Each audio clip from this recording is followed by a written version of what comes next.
Hello friends, welcome back to our channel. कैसे हो आप सब? आई होप आप सब अच्छे होंगे और आप सबकी वार्षिक परीक्षा की तैयारी भी अच्छे से चल रही होगी। तो आप सभी प्यारे विद्यार्थियों की रिक्वेस्ट को ध्यान में रखते हुए लेकर आ गया हूं कक्षा 11 की वार्षिक परीक्षा 17/2024-25 के लिए इतिहास विषय का मोस्ट इंपॉर्टेंट वायरल पेपर, जो आपकी 2 मई को होने वाली वार्षिक परीक्षा के लिए बहुत ही ज्यादा महत्वपूर्ण साबित होगा। और इस पेपर में से कई सारे प्रश्न आपकी वार्षिक परीक्षा के पेपर में निश्चित रूप से छपेंगे। अतः आप सभी प्यारे विद्यार्थियों से रिक्वेस्ट है कि पेपर के प्रत्येक प्रश्न को अच्छे से तैयार कर ले, ताकि आपकी परीक्षा की तैयारी और बेहतरीन ढंग से हो सके। तो चलिए क्लास शुरू करते हैं। आपका पेपर 3 घंटे 15 मिनट का है और 100 अंकों का आपका पेपर होगा। कुछ सामान्य निर्देश दिए गए हैं, जैसे सभी प्रश्नों को करना अनिवार्य है। प्रश्न के अंक भार उसके सामने दिए हुए हैं और विद्यार्थी सबसे पहले अपने प्रश्न पत्र पर क्या लिखेगा? रोल नंबर लिखेगा। सबसे पहले वस्तुनिष्ठ प्रश्न यानी कि अबशब्द वाले प्रश्न पूछे गए हैं। कुल मिला के 10 MCQ पूछे गए हैं। पहला प्रश्न है, मेसोपोटामिया वर्तमान में किस गणराज्य का हिस्सा है? तो मेसोपोटामिया करंटली किसका हिस्सा है? इराक का हिस्सा है। दूसरा है, दिनारियस रोम के अंदर क्या होता था? तो रोम के अंदर दिनारियस या ओरियस वो कहा जाता था सोने के बने सिक्कों को। तीसरा है, मंगोल साम्राज्य का संस्थापक कौन था? Who was the founder of Mongol empire? तो इसका जो सही उत्तर होगा वो होगा चंगेज खान। चौथा है, फ्रांस में बने बड़े चर्च क्या कहलाते थे? फ्रांस के अंदर बने बड़े बड़े जो चर्च होते थे उन्हें क्या कहा जाता था? उन्हें कहा जाता था कैथीड्रल। क्या कहा जाता था? कैथीड्रल कहा जाता था।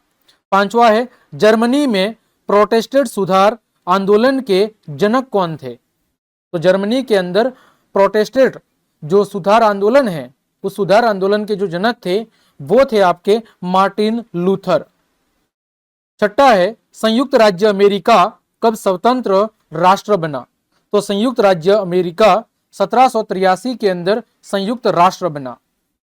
सातवां है, उत्तरी अमेरिका में बाइसन किसके लिए प्रयुक्त हुआ है? तो उत्तरी अमेरिका के अंदर जो बाइसन शब्द है वो जंगली भैंसों के लिए प्रयुक्त हुआ है।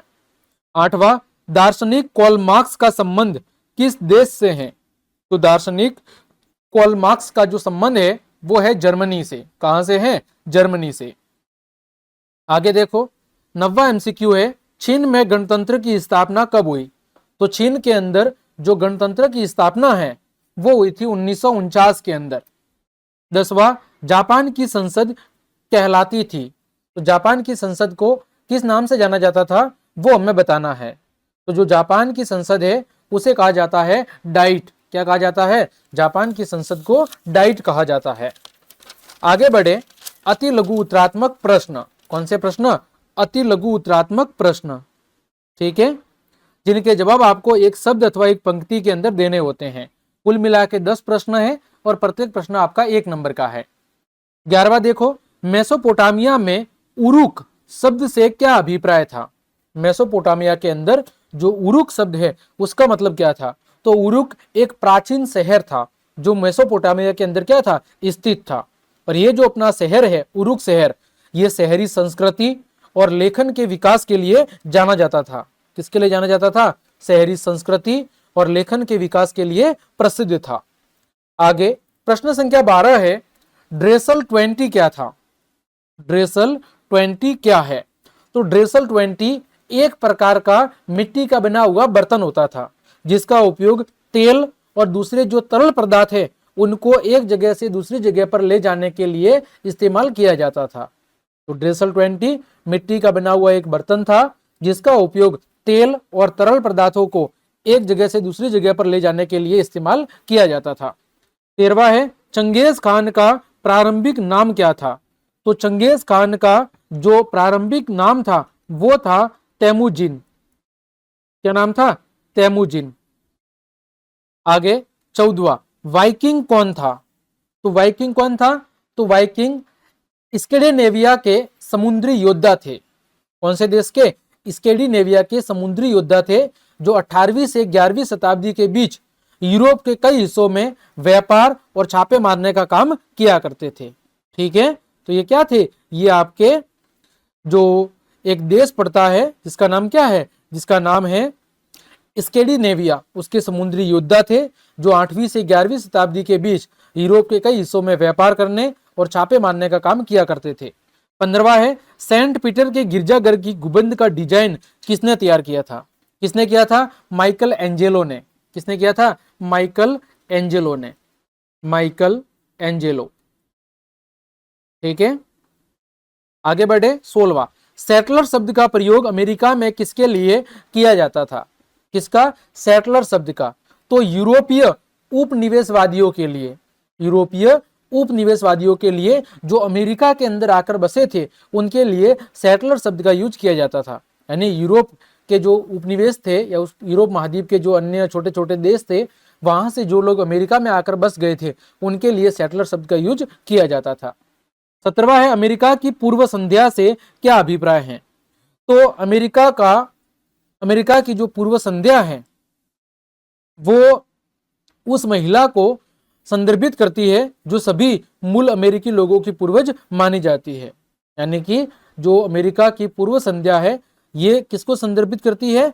ये उन महिलाओं को संदर्भित करती है जो सभी मूल अमेरिकी लोगों की क्या मानी जाती है? पूर्वज मानी जाती है। ये उसको क्या करती है? रिप्रेजेंट करती है। ठीक, आगे बढ़े।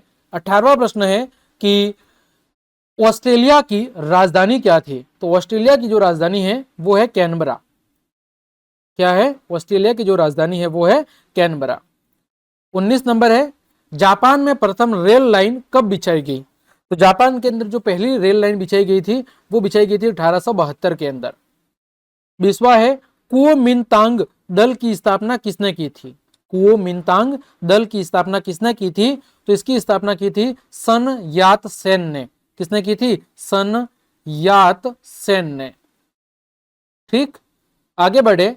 लघु उत्तरात्मक प्रश्न जिनके जवाब आपको 2 या 3 पंक्तियों के अंदर देने हैं। कुल मिला के 15 प्रश्न है और प्रत्येक प्रश्न 2 नंबर का है। 21वां प्रश्न है मेसोपोटामिया की दुनिया को सबसे बड़ी देन क्या है? तो देखो मेसोपोटामिया की दुनिया को जो सबसे बड़ी देन है वो है लेखन का विकास और शहरी जीवन की शुरुआत। लेखन का विकास और शहरी जीवन की शुरुआत। 22 है रोम साम्राज्य में कैस्टोला कहा जाता था। कैस्टोला किसे कहते थे? तो कैस्टोला एक प्रकार का रोमन किला था। रोमन किले को क्या कहा जाता था? कैस्टोला कहा जाता था। 23 है मंगोल वंश पर आपको टिप्पणी लिखनी है। तो मंगोल वंश एक शक्तिशाली साम्राज्य था जिसका संस्थापक कौन था? चंगेज खान था, जिसने 13वीं और 14वीं शताब्दी के अंदर एशिया के बड़े हिस्से पर क्या किया था? शासन किया था। और चंगेज खान इस वंश के सबसे प्रसिद्ध शासकों में से एक था। 24 है बिशप व टीथ क्या थे? समझाइए। तो बिशप चर्च के उच्च पद के अधिकारी होते थे, जबकि जो टीथ हैं, टीथ चर्च को दी जाने वाली आय का क्या होता था? 10वां हिस्सा होता था, है ना, जिसे दशमांश कहते हैं। दशमांश क्या होता था? चर्च को दी जाने वाली आय का 10वां हिस्सा। आगे 25 है माइकल एंजेलो एक प्रसिद्ध चित्रकार पर टिप्पणी लिखनी है। तो माइकल एंजेलो एक इतालवी मूर्तिकार, चित्रकार, वास्तुकार, कवि और इंजीनियर थे। उन्हें पुनर्जागरण के सबसे महान कलाकारों में से एक माना जाता है। उन्होंने चेस्टिन चैपल की छत पर द लास्ट जजमेंट नामक प्रसिद्ध चित्र भी बनाया था। तो ये इनके बारे में लिखना था। प्रश्न संख्या 26 है अमेरिकी गृह युद्ध के क्या परिणाम हुए? कोई 2 कारण लिखने हैं। तो देखो अमेरिकी गृह युद्ध का परिणाम क्या हुआ? तो दास प्रथा का अंत हुआ। कारण क्या था? संघीय सरकार की शक्ति में वृद्धि हुई और उत्तरी और दक्षिणी राज्यों में आर्थिक और सामाजिक परिवर्तन हुए। 27 है यूरोपीय लोगों के द्वारा नेटिव शब्द का प्रयोग किसके लिए किया जाता था?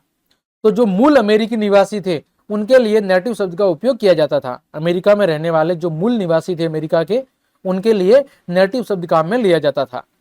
28 है अमेरिकियों के लिए फ्रंटियर के क्या मायने थे?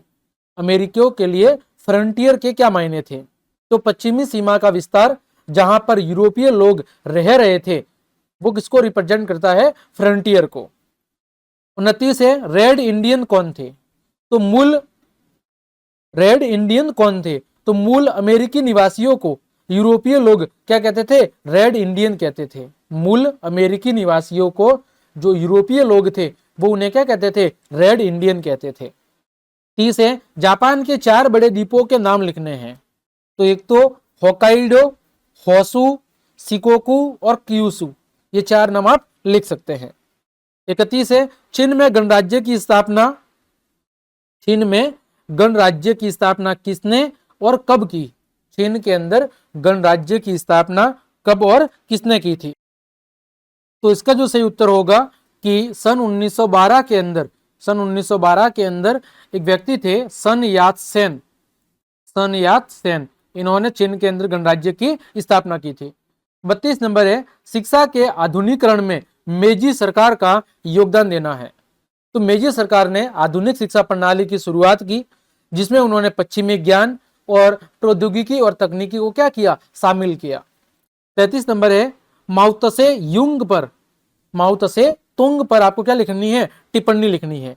तो माओत्से तुंग चीन के कम्युनिस्ट पार्टी के नेता थे और उन्होंने 1950 के अंदर जनवादी गणराज्य चीन की क्या की थी, स्थापना की थी। इसके बारे में कुछ और बातें आप लिख सकते हैं। 34 है, गेजी कथा का आपको क्या करना है, वर्णन करना है। 35 है, गोल्ड रश पर संक्षिप्त टिप्पणी लिखनी है। तो गोल्ड रश 19वीं शताब्दी में कैलिफोर्निया के अंदर सोने की खोज के बाद हुआ था। इसने बड़ी संख्या में लोगों को इस क्षेत्र में क्या किया, आकर्षित किया था। तो ये जानकारी थी गोल्ड रश के बारे में। आगे प्रश्न है, वो है दीर्घ उत्तरीय प्रश्न। इनके जवाब आपको 4 से 5 लाइन में देने हैं। प्रत्येक प्रश्न 3 नंबर का है और कुल मिला के 11 प्रश्न है। 36 नंबर है, मेसोपोटामिया की विशेषताओं के बारे में आपको विस्तार से लिखना है। मेसोपोटामिया की जो विशेषता है उनके बारे में आपको विस्तार से लिखना है। 37 है, रोमन इतिहासकार टेसियस ने दासों के प्रति व्यवहार के बारे में क्या लिखा था, वो समझाना है। रोमन इतिहासकार टेसियस ने दासों, जो दास थे उन दासों के प्रति व्यवहार के बारे में क्या क्या बातें लिखी, वो समझाना है। 38 है, मंगोल कबीले की प्रमुख विशेषताएं क्या थी, वो आपको लिखनी है। मंगोल कबीले की प्रमुख विशेषताएं। 39, यूरोप में लार्डो तथा कर्षकों के बीच विवाद क्यों उत्पन्न हुए, आपको उसका वर्णन करना है। 40 है, धर्म सुधार आंदोलन के क्या कारण थे, वो लिखने हैं। 41, यूरोपीय लोगों का जमीन के प्रति क्या दृष्टिकोण था, वो दृष्टिकोण आपको लिखना है। 42, अमेरिका तथा यूरोपवासी आपस में किन चीजों का आदान प्रदान किया करते थे। अमेरिका तथा यूरोप के जो निवासी है वो आपस में किन चीजों का आदान प्रदान किया करते थे, उसके बारे में लिखना है। 43 है, उत्तरी अमेरिका महाद्वीप कहाँ स्थित है, आपको टिप्पणी करनी है। उत्तरी अमेरिका महाद्वीप कहाँ पर स्थित है, उसके बारे में आपको टिप्पणी करनी है। 44 है, जापान के शहरों के विकास का क्या महत्व था, जापान के शहरों के विकास का क्या महत्व था, इस बारे में लिखना है। 45 है, निशी जन पर संक्षिप्त टिप्पणी लिखनी है। 46 है, डॉक्टर सन्यात सेन कौन थे, इस पर आपको टिप्पणी लिखनी है। आगे बढ़े निबंधात्मक प्रश्न। अगर आपको किसी प्रश्न का उत्तर नहीं मिल रहा है या जानकारी नहीं है तो आप मुझे कमेंट कर देना। अगली क्लास में मैं पेपर को पूरा अच्छे से सॉल्व भी करवा दूंगा, लेकिन आप सबकी कमेंट आनी चाहिए। यदि इस वीडियो पर 100 से ज़्यादा कमेंट होगी कि सर सॉल्व करवा दीजिए, तो मैं निश्चित रूप से अगली क्लास में इस पेपर के हर एक प्रश्नों को अच्छे से सॉल्व भी करवाऊंगा। ठीक है, तो निबंधात्मक प्रश्नों के उत्तर आपको विस्तार से लिखने हैं। ठीक है, और ये कुल मिला के आपके कितने प्रश्न हैं, कुल मिला के 2 प्रश्न हैं, और कुल मिला के कितने प्रश्न हैं, यहाँ पर 2 प्रश्न है और प्रत्येक प्रश्न 6 नंबर का है।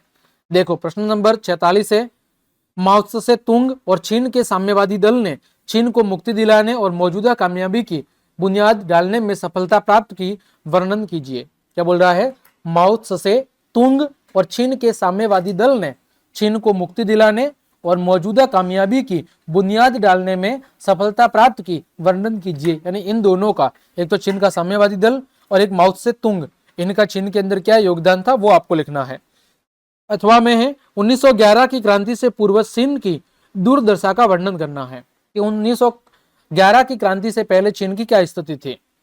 48 नंबर है, 19वीं सदी में अमेरिका के अंदर क्या क्या बदलाव आए, उनका आपको वर्णन करना है। और अथवा में है, उत्तरी अमेरिका की भौगोलिक व राजनीतिक व्यवस्था का आपको विस्तार से वर्णन करना है। 49 है, विश्व के मानचित्र में आपको निम्न को दर्शाना है।